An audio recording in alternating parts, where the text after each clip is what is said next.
How do there, ladies and gentlemen? How are you all doing on this fine Wednesday morning? I just thought I'd make a quick little unscripted video based around the recent announcement, well, the announcement yesterday that I was quite happy to come home to, that Shadow of the Beast is coming back. Shadow of the Beast, my childhood, coming back from the grave. It's kind of a weird time lately, don't you think? I mean, especially if you were an Amiga fan back in the day, I mean, lots of different things seem to be coming back.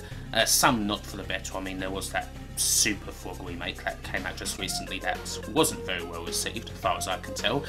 There's that Chaos Engine thing coming out that seems to look exactly the same as the original game. But there are some good stuff coming out, a new Syndicate coming out, or Satellite Rain or whatever, Syndicate, made by the guys who did Syndicate, but not called Syndicate because VA or whatever, you know. But Shadow of the Beast coming back, I mean, and this looks like a different thing, obviously, because as the pre-rendered trailer showed, it seems to be a full, proper 3D beat-em-up. And I'm actually, although remakes, obviously people tend to say, you know, remakes are bad, but then again, this isn't really so much a remake as a revival, is it? I mean, because Beast is a blank slate, really. I mean, the original games, the original trilogy, I mean, I'm a fan of the series, I've done a video on the series, and the best I can say about Beast 1, certainly, is that while it was an absolutely amazing looking game for the time, 1989, it doesn't play all that well. Shadow of the Beast is perhaps the most simplistic, walk right, punch enemies, have to follow an exact path otherwise you will die. It's an old game and it shows every last bit of its age. It's hard, frustrating, annoying, controls very badly, but it looks good, and that's why people loved it at the time. That's why I loved it at the time. When I saw it for the first time when I was about 6 years old or whatever, it was like, Christ. And it's nice to think that now, 25 years on, a new Shadow of the Beast game on the PlayStation 4 might well do the same thing. And also, in the offing, it might also actually play decently.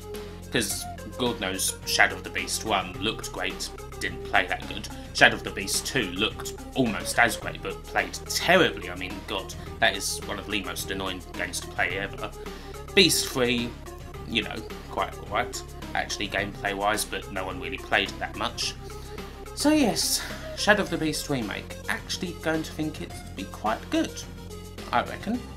And it was nice to hear things like, I mean, when you heard the music from the trailer, you heard sort of motifs from the original soundtrack, and the soundtrack, David Whittaker's soundtrack from the original, is one of my favourites of all time, so it was pleasing to hear that. Not necessarily bothered about a lot of the other things that were in the trailer, such as, I mean, it seems like there's going to be quite a lot of gore, which is understandable, I suppose. That's what happens in games these days, isn't it? I mean, it's all alien monsters anyway, but yeah, well, gore, I guess it might fit in. Artistic decision. You've got to have red blood all over your games these days. It's not like 1989 when enemies just disappeared into stars or whatever. So anyway, my general thoughts on the Shadow of the Beast remake, and I thought I should do a video seeing as I've done a couple on Beast now, and this is good news obviously, is, you know, thumbs up. I'm very excited to see what they're going to do with it. And so yeah, that's me pretty much. Time to go and actually do some real life things. So yeah, wherever you are, whoever you be, or whatever it is, have a good one, take care, and I'll see you on my next video. Bye bye!